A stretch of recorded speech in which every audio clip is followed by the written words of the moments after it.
Kembali dalam Metro Siang, pemirsa, informasi pilkada kami hadirkan di segmen ini. Yang pertama, ini peluang kerjasama PKB dan PDIP untuk mengusung Anies Baswedan menguat pasca PKS sebelumnya mengumumkan nama Sohibul Iman sebagai calon gubernur Jakarta. Tanpa PKS, koalisi PDIP bersama PKB sudah cukup untuk mengusung Anies di Pilkada Jakarta.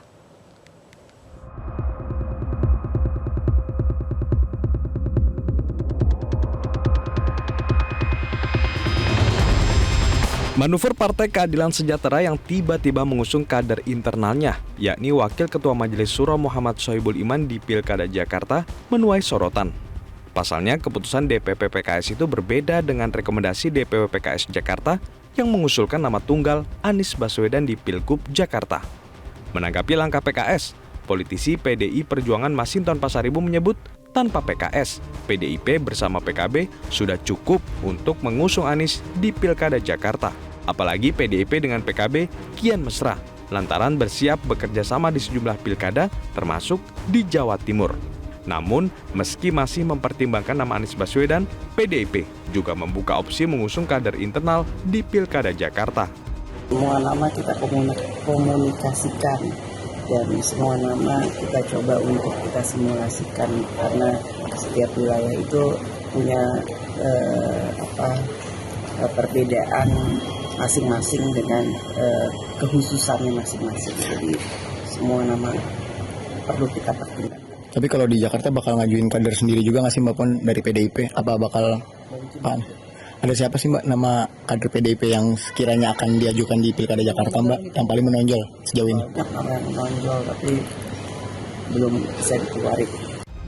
Di sisi lain, juru bicara PKS Muhammad Iqbal memastikan pengusungan Sohibul Iman sebagai calon gubernur Jakarta dari DPP PKS bukan berarti menutup kemungkinan untuk mengusung Anies Baswedan. PKS membuka peluang untuk menduetkan Anies Baswedan dengan Sohibul Iman di Pilkada Jakarta.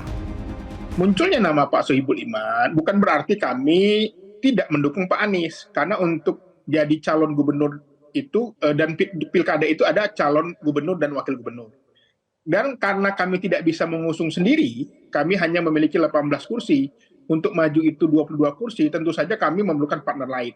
Nanti seandainya Pak Anies mendapatkan perahu dan pasti maju, tentu saja ini akan lebih bagus. Bagaimana nanti Pak Anies dan Pak Sohibul Iman bisa berkolaborasi untuk maju di Jakarta. Jadi harus dipisahkan memunculkan nama Pak Sohibul Iman dengan tidak mendukung Pak Anies. Karena tadi di dalam politik kan kita bersiap-siap. Meski elektabilitas Anies Baswedan masih yang terkuat saat ini di Pilkada Jakarta, Direktur Eksekutif Indikator Politik Burhanuddin Muhtadi menilai pemilihan calon wakil gubernur menjadi sangat menentukan. Pasalnya pemilihan cawagup yang tepat bakal memuluskan langkah Anies kembali memimpin Jakarta. Jadi kalau misalnya Anies dipasangkan dengan Sohibul Iman, dengan Syaihu, dengan Mardhani Alisera, itu secara elektoral tidak punya nilai tambah. Karena keduanya berasal dari entitas politik yang sama. Jadi kalau misalnya Anies pengen menang, justru harus mencari tokoh yang punya daya ungkit elektoral di Jakarta Barat dan Jakarta Utara. Dan itu bukan, mohon maaf, bukan kader dari PKS. Tetapi mungkin ya, setidaknya dari survei saya bulan lalu ya, Ahmad Sahroni cukup lumayan itu, terutama di wilayah Jakarta Utara. Tapi lagi-lagi ini kan PKS sedang menaikkan posisi tawar. Tim Liputan, Metro TV. Jelajahi cara baru mendapatkan informasi. Download Metro TV Extend sekarang.